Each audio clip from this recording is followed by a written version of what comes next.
দিনের শিক্ষা যখন সংকুচিত হয়ে আসবে, জুলমাত তখন বেড়ে যাবে। আমরা এমনই একটা জুলমাতের মধ্যে পড়ে গিয়েছিলাম গত 15.5 বছর। এদেশে আলিম উলামা ছিলেন সবচেয়ে বেশি অপদস্থ। দফায় দফায় আলিম উলামা দিয়ে বাংলাদেশের জেলকে পূর্ণ করা হয়েছে।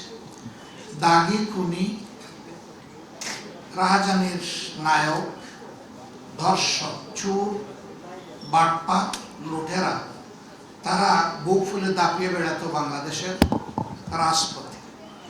আর আলিম উলামা যারা মানুষকে সংশোধন করবেন, সমাজের ইসলাহ করবেন, তাদেরকে রাখা হয়েছে জেলে। আমি সর্বশেষ গ্রেপ্তার হয়েছিলাম 2022 সালের 12 ডিসেম্বর রাত্রে 1:15টার সময়। সিটিটিসির মেহমান হিসাবে ছিলাম 13 দিন। সেখানে আয়নাগরে আমাকে রাখে নাই, কিন্তু আয়নাগর আমি দেখেছি। বহু আলিম উলামা, বহু দিনদার মুসলমান,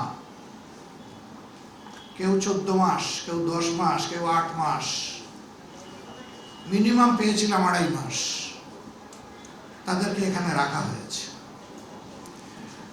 তারা জানে না তারা কোথায় আছে, তারা জানে না তাদের আপনজনরা বেঁচে আছে কিনা, আর তাদের আপনজন জানে না যে ইনারা বেঁচে আছে। মুখ ফুটে কথা বলার কোনো সুযোগ ছিল না, চোখের ইশারায় কথা বলত, হাত তুলে এরকম একে অন্যের জন্য দোয়া ছিল।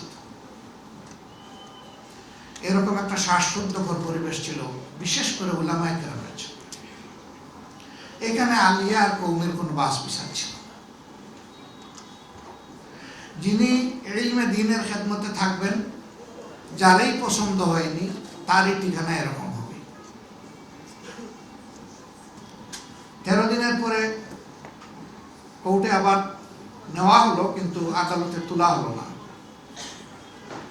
যে গাড়িতে আমাকে নেওয়া হয়েছিল, মনে হয়েছে যে দুর্দর্শ কোনো সন্ত্রাসীকে গ্রেপ্তার করা হয়েছে। সোয়াত, র্যাব, এপিবিএন, পুলিশ, 4টা বাহিনীর শতাধিক ফোর্স দিয়ে আমাকে ঘেরাও করে আদালতে নেওয়া হলো। কি মনে করে আর না তুলে আমাকে নিয়ে গেল কেরানীগঞ্জের কেন্দ্রীয় কারাগারে।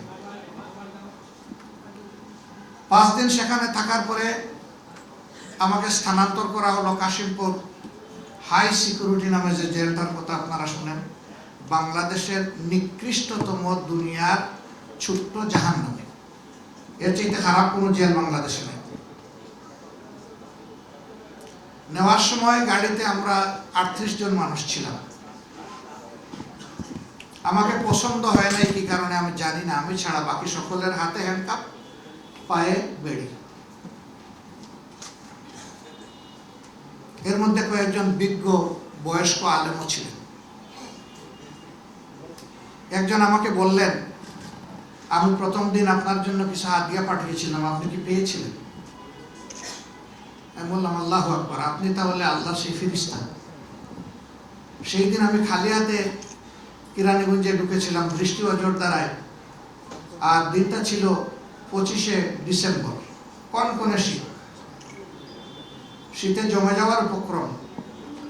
আমি সেলে ঢুকার 1 ঘন্টার ভিতরে একজন এসে বলল, একজন বড় উস্তাদের নাম, যে উনি এটা হাদিয়া পাঠিয়েছেন আপনার জন্য, আমি পরে এসে বলবো, বলে এসে চলে গেল।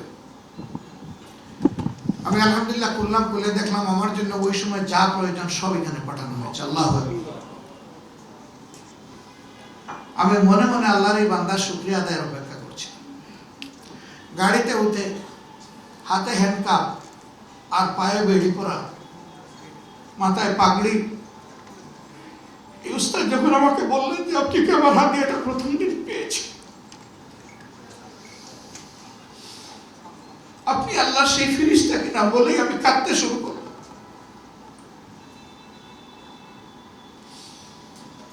আমার যদি শক্তি থাকতো, ওনার পায়ের বেড়ি এনে আমার পায়ে লাগাইতাম, হাতে হ্যান্ডকাপ এনে আমার হাতে পরাতাম। ওই বাসে বসে বসেই শুনলাম উনি দেশের বিভিন্ন জায়গায় 22টা মাদ্রাসা নিজের উদ্যোগে গড়ে তুলেছেন। এবং তিনি শুধু যাত্রাবাড়ি এলাকায় তার মাদ্রাসায় 8 থেকে 8,500 ছাত্রের অভিভাবক। বড় আফসোস হল, আহারে এই মানুষগুলা তো এই জমিনের গুনাহগারদের জন্য দোয়া হালতে তারা থাকবেন, তাদেরকে মুক্ত থাকার